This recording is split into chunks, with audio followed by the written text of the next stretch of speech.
Hey guys, Kevin here doing a video of this Winnebago Travato 2018 P7028 and sometimes FVM after the stock number.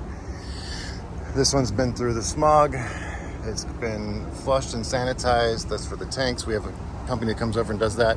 I've lowered this video down to 1080p, 60 frames per minute, just so I can get a little bit quicker upload time. It's been taking me sometimes hours to get these 4K videos, so it may not be as crystal clear as I'm hoping, but I'm still going to point out everything I can so you can get a decent look at the coach itself.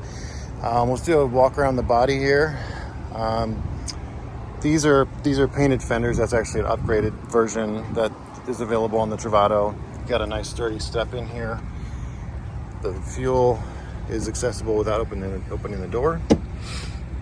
That's your propane fill, your 30 amp plug. And this is the cable, if you have cable somewhere. This is actually a pretty cool place to put your sewer hose, so you don't have to put it like in a bag. You can just slide it back in there, so it's not with the other stuff. So the body looks excellent as far as that goes. I do see this rim is scuffed up, so that's something that somebody got really close to a curb, and that's obviously not pretty. Rims are replaceable if you really wanted to. So like I said, I'm going to point out as many negative things as I can, so there's no surprises ever when it comes to this coach. I want to look at the date code of the tires, and I'm pretty sure that they're original. Obviously the date code is 4316. That means they were produced in the 43rd week of 2016. Also means that we're going to be replacing all the tires and putting 4 new ones, because our company policy is that tires need to be 5 years or newer. In this case, they're obviously going on 6 or 7 from the production date anyway. So that's typical of a coach. So 43rd week of 16, they probably were put on this thing when it was produced, and it was produced in 2017, and then it was, on the lot somewhere probably in 17. Winnebago's build date should be over here somewhere. Oh. So the coach was completed August 2017, which is right in line with the middle, or nearing the middle of the 2018 production year. And then by April, certainly May, possibly even March, we're starting to get the 19s in the 2018 year, if that makes sense. So that's a lot of words to basically tell you, yes, the tires will be replaced. So that's good for you. We haven't talked about that, but just will be automatic here. So that'll take a day or half a day at best at the tire place, which is down the street from us. Let's take a look at under the hood too while we're at it. So everything looks normal. We changed the oil and the filter for the generator and the engine. That's something we automatically do no matter how fresh the oil looks. There's another blemish I found, is part of the emblem is coming off. You can contact Winnebago to get new lettering, or completely take it off with heat gun and not have to worry about it at all. A lot of people like to remove all of the badging so that it looks less and less like it's a motorhome and more like a van. City fill, tank fill, just as part of the filling up the water tanks. Tankless water heater.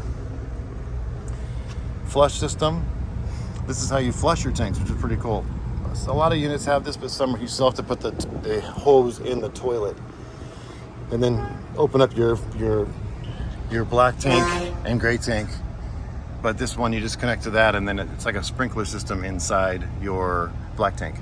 There's the exhaust for the generator back here, and there's the black tank flush. Gray tank comes out of there too, I'm sure. There's the valves down here. So yeah, both black and gray. As you can see, I'm just trying to show you how glossy the paint is. We haven't even really finished the major cleaning of this vehicle yet, but the paint and the body looks very good so far. There's your rear ladder. The rear ladder comes off. You just unscrew here, and you lift it off the top, and then those red handles that are up on top, those can be rested on any of the rail around the edge, so you can move your ladder anywhere on the coach if you're trying to get to a storage box or whatever it is up there you're doing. So let me try to give you a view of the roof in a second too. So let me just show you the back here. Got, of course, it's a 3,500 pound tow hitch. Porcelain toilet, actually. This would sit up there in that holder when you're showering. This is to help clean or wet the toilet. You probably know about a lot of this stuff since you've had a trailer or RV before, but it's going to go through normal things I would mention. This is how the sink is accessed. This is all by gravity. When you're done, you slide it up out of the way. That's your light switch. There's a little medicine cabinet. Door that goes to give you privacy. There's your exterior. There's 3 drawers here. It's an extra water filter, looks like. And then your closet space is up here. And there should be a curtain somewhere that can be buttoned up here to give you a little bit of more or less protection from getting this super wet. This has some basic water resistance to it, but when the shower curtain's up there, it's in good shape and the water doesn't come screaming out. Here's the place so you can hide your toilet paper so it doesn't get wet. A little bit of storage down here. This is your spray nozzle. Some of this was left behind, and some of it was stuff that we provide. We provide a kit called the SSP package. It's basically $450. It's got all the gear and stuff, so you get a fresh set of hoses, adapters, chemicals, tools, adapters, chemicals. There's all sorts of stuff. It also covers the cost of us filling up the fuel, the propane, and the cost of the orientation guy. He spends an hour or two, depending on how much as far as experience level you need for him to go through the entire coach, make sure it's all functioning properly. So that's just a nominal charge that kind of just covers some of our extra costs. I love these bamboo floors they had too. They didn't always have these, but they're just a nice touch for the water and the drainage and all that. This is your spray port, so this hose would quick connect to here for your outside nozzle. This is a light switch, I think that is a light switch there. Water pump can be turned on here. Got another 110 plug and a 12 volt plug as well. Not sure what that one is, but it's probably some other light somewhere. There's covers for all of these windows up in the very front shelf, which we'll talk about when we get there. There's that bike rack, which can also be removed, and it will just leave behind these brackets here.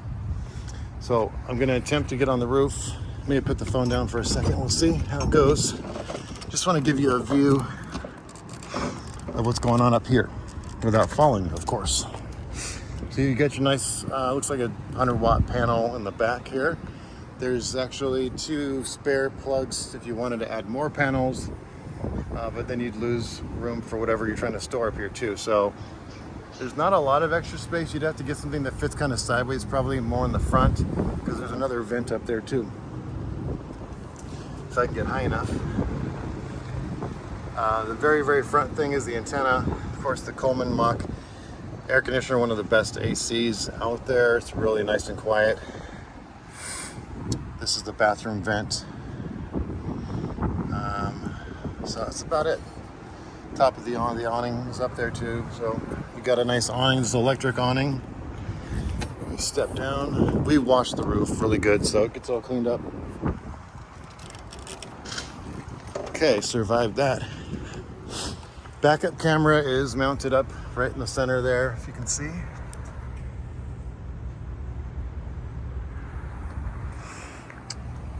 Come around this side. You do have a couple outlets.